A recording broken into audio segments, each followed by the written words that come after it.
Hola, ¿qué tal amigos de Retumba? Espero que estén muy bien. Una vez más por aquí su servidor Luis. Y en esta ocasión vamos a estar hablando de uno de los músicos y una de las bandas que más he seguido en los últimos años, debido pues a su importancia dentro de la actualidad y dentro de la vanguardia de la música extrema.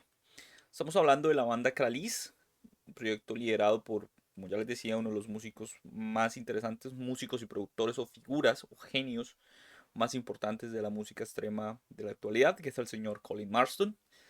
Para la gente que no esté familiarizado con la carrera de Colin, pues él es un productor, ingeniero de sonido, eh, mezclas y demás, y pues también un gran y prolífico músico.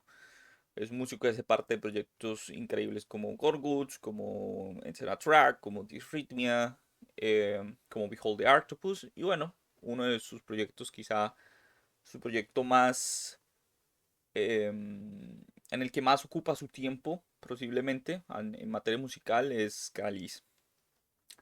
Caliz es una banda que ya tiene más o menos unos 17, 18 años de trayectoria, muchísimos discos de estudio a sus espaldas, unos más exitosos que otros.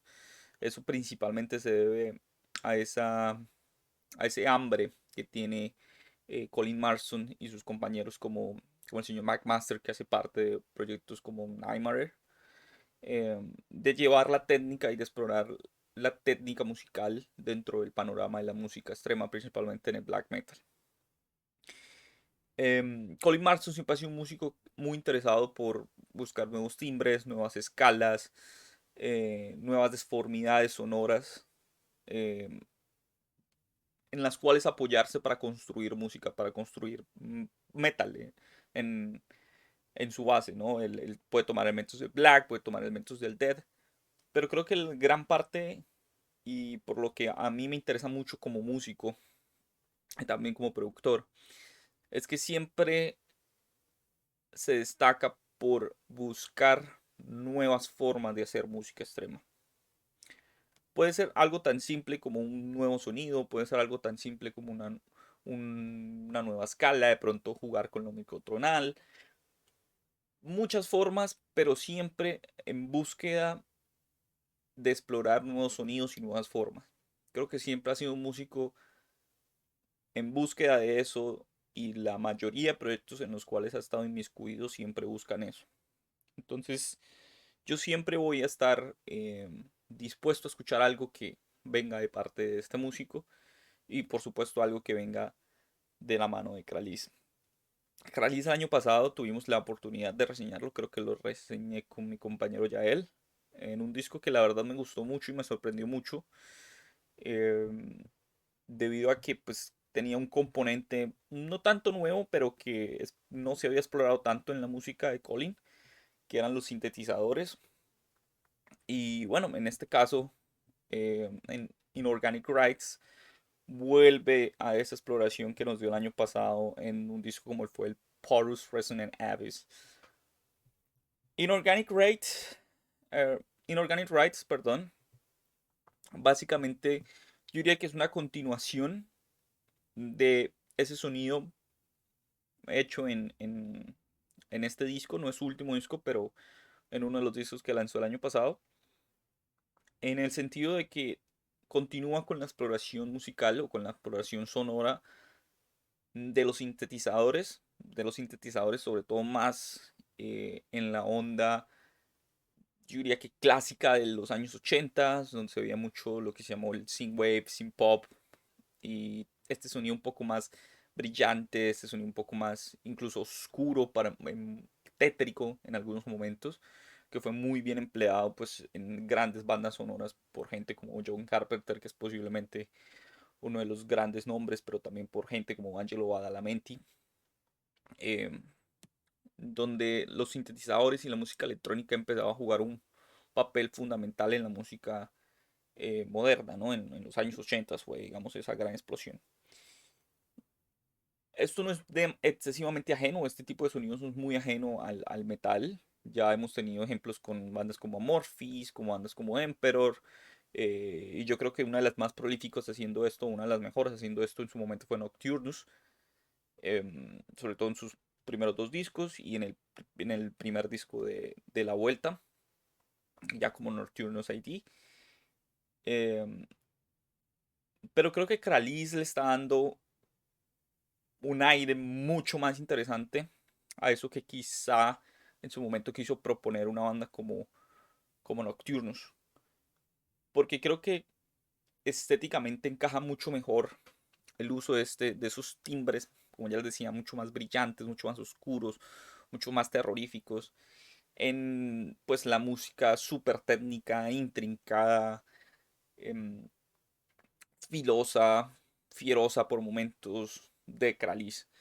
Kralis es una banda que arrancó siendo una banda súper técnica, súper disonante, y creo que ese fue el gancho para atraer mucha más gente y poco a poco pues se ha dedicado pues, a hacer discos muy diferentes entre sí. Hay discos que son un poco más raw, que pueden incluso enfrascarse en lo que es el raw black metal. Hay discos que son un poco mucho más técnicos, hay discos que pueden ser un poco más death metal, hay discos que son mucho más experimentales. Pero creo que esta nueva faceta de Kralis, a mí en lo personal es una de las facetas de la banda que más estoy disfrutando.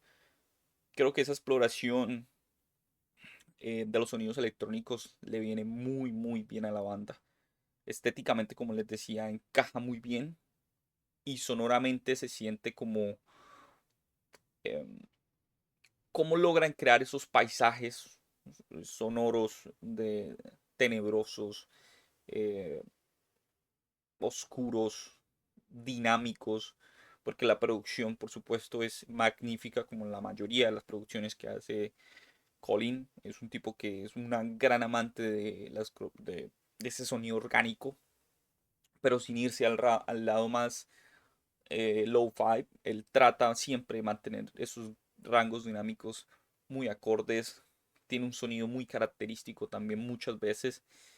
eh, y es muy interesante el ver cómo se ha ido desarrollando este nuevo sonido dentro de esta banda en específico. Para la gente que no tenga pues mucho más conocimiento acerca de Kralis, yo los invito a que escuchen a la banda, sobre todo la primera y la última etapa creo que son mis favoritas, es decir, los tres primeros discos y los dos últimos, quitando la continuación del Mass Cathesis, que Mass Cathesis es una exploración mucho más técnica de lo que es tradicionalmente Kralis, mucho más brutal en cierta forma.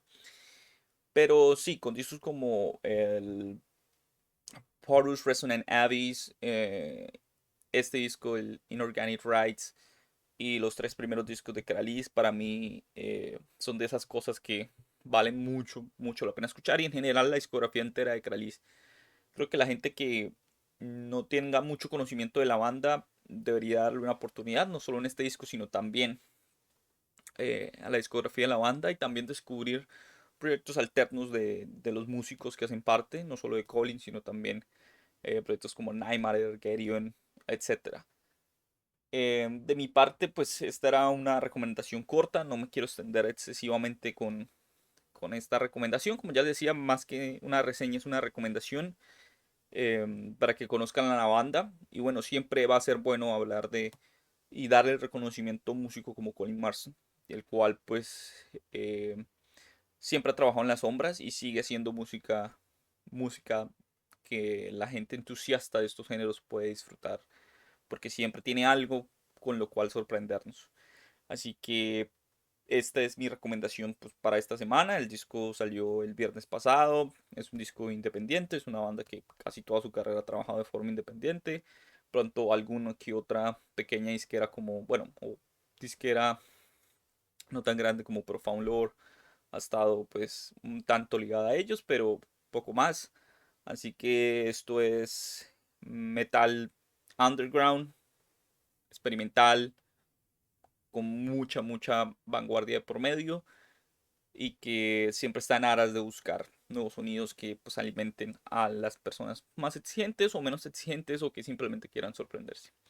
Así que nada, esta es mi recomendación y bueno, esperemos que nos encontremos en una próxima ocasión.